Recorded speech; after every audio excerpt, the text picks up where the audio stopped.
On se retrouve aujourd'hui pour une nouvelle vidéo de formation Staffis dans laquelle je vais vous montrer comment gérer et suivre vos tâches. La gestion des tâches est principalement utile à deux fins. D'abord, pour gérer votre activité commerciale. En créant des tâches, vous pouvez vous créer des rappels pour recontacter un prospect par exemple et garder une trace de l'ensemble des interactions que vous avez eues avec un contact ou une organisation.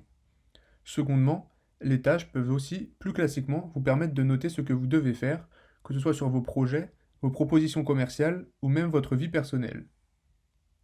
Pour créer une tâche, vous avez plusieurs options en fonction de la page où vous voulez la créer.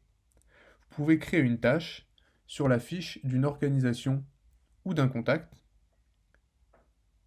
En accédant à une fiche contact, je vois ici un récapitulatif des tâches précédemment créées, de même que sur la fiche d'une organisation, dans l'onglet intitulé Activité. Vous pouvez créer une tâche assignée à un contact ou à une organisation en cliquant sur le plus. Choisissez le type de tâche, s'il s'agit d'un appel, d'un commentaire, d'un email ou d'une relance. Par exemple, ici, je vais créer un appel à faire dans 3 mois pour relancer le prospect et savoir si c'est le bon moment pour lancer un nouveau projet. Ensuite, renseignez la mission, qui est le sujet de cet appel, c'est optionnel. Choisissez également le responsable de la tâche, c'est-à-dire celui qui devra la réaliser. Par exemple, par défaut, c'est votre nom qui s'affiche, pour vous auto-assigner la tâche. Mais ici, je choisis Bill Gates, ce qui signifie que je lui attribue la tâche et que ce sera Bill qui passera l'appel. En fonction du type de tâche choisi, vous devez renseigner une date ou alors un créneau horaire sur lequel réaliser la tâche. Ici, comme dit précédemment, je choisis de réaliser la tâche dans 3 mois. Et je choisis de faire cet appel à 10 heures. Vous pouvez également laisser un commentaire. Par exemple, ici, je vais préciser de ne pas oublier de parler de l'avancement du projet. Pour finir de créer la tâche, il reste deux champs optionnels. Si la tâche est déjà faite et que vous la renseignez uniquement pour en garder l'historique, cliquez sur Réaliser et Sauvegarder. Vous pouvez également créer des tâches récurrentes, ce qui signifie que la tâche sera reproduite un certain nombre de fois. Dans le cas de cet exemple, j'aimerais que Bill fasse cet appel toutes les semaines pendant un mois, car je sais que ce sera le moment de la décision. Je choisis donc la fréquence, hebdomadaire dans mon cas. Je choisis la date de fin, c'est-à-dire le dernier jour où cette tâche devrait être faite. Ici, je choisis donc un mois après le premier appel, donc le 14 septembre. Après avoir renseigné la fréquence et la date de fin, sauvegarder. Après avoir sauvegardé, je vois ici que tous les appels qui devront être réalisés pendant ce mois apparaissent bel et bien ici. Après avoir créé une tâche, vous pouvez la modifier ou la supprimer en cliquant sur ce bouton.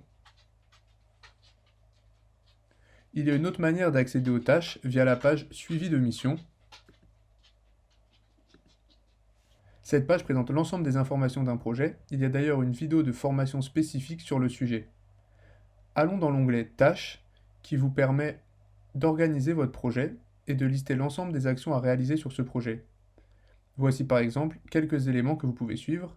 La date de début et de fin de chaque tâche, si elles sont staffables ou non. Je vous laisse regarder la formation sur les tâches staffables si vous souhaitez plus de renseignements à ce sujet. L'avancement de chaque tâche. Vous pouvez aussi cocher réaliser si la tâche a déjà été effectuée. Ici, je vois que mes deux tâches rentrées sont déjà réalisées.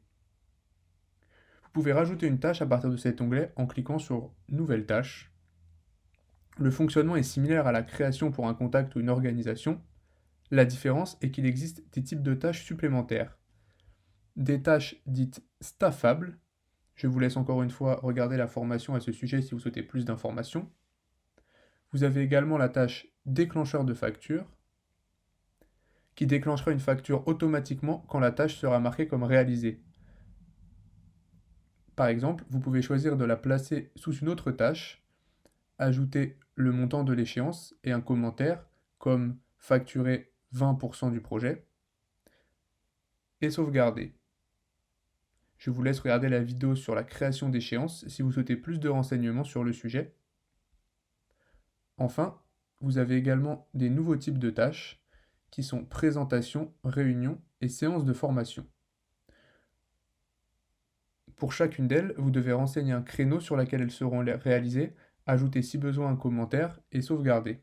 Ici, je renseigne une présentation le 15 mai de 10h à 11h et je sauvegarde.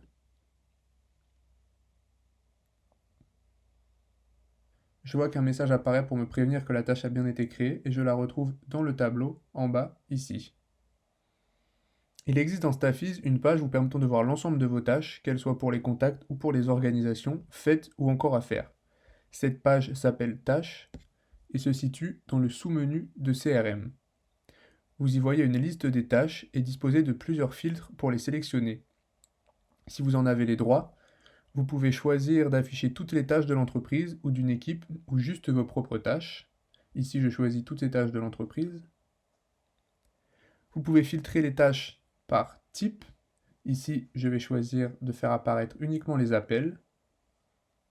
Vous pouvez aussi choisir si vous voulez voir afficher les tâches en retard, celles du jour, de la semaine ou toutes vos tâches à faire.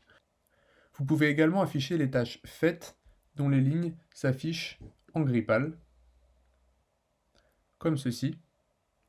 Les tâches en retard s'afficheront avec la date en rouge, comme ceci.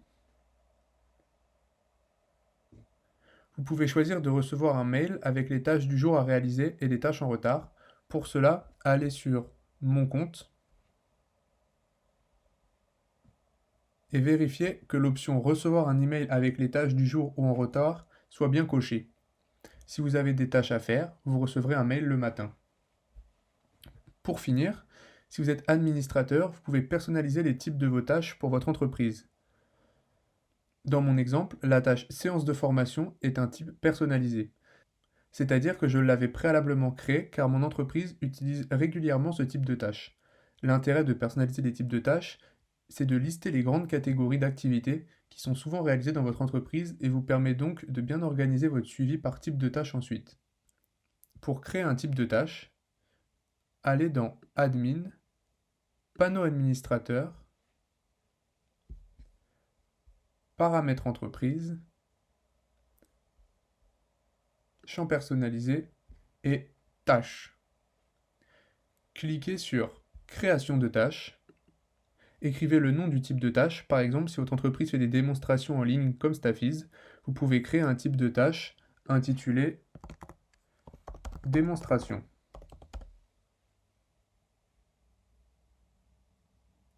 Renseignez ensuite les champs que vous souhaitez demander à une personne qui créera ce type de tâche. Je ne veux pas que ce type soit staffable, je laisse décocher.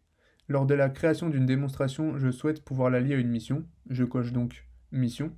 Je souhaite également pouvoir choisir qui va la réaliser, et donc je coche Responsable. Enfin, je veux pouvoir renseigner un créneau horaire pour cette démonstration, je coche donc Début et Fin. Si je ne veux suivre qu'une seule date et qu'un seul horaire, pour une tâche très ponctuelle par exemple, quand c'est seulement un appel, je ne peux cliquer que sur Début, pas besoin de Fin. Je ne veux pas suivre l'avancement car la tâche est assez courte, je laisse donc Avancement décoché et je sauvegarde le type de tâche. Je la vois maintenant apparaître dans mon tableau. Vous pouvez également modifier les champs demandés lors de la création d'une tâche en cliquant sur Modifier. Ces modifications seront accessibles pour l'ensemble de vos collègues. Voilà, cette formation est maintenant terminée. J'espère qu'elle aura répondu à l'ensemble de vos questions. Je vous conseille de regarder la formation sur les tâches staffables afin de connaître aussi cette fonction très utile de Staffiz. Et je vous dis à bientôt pour une nouvelle formation Staffiz.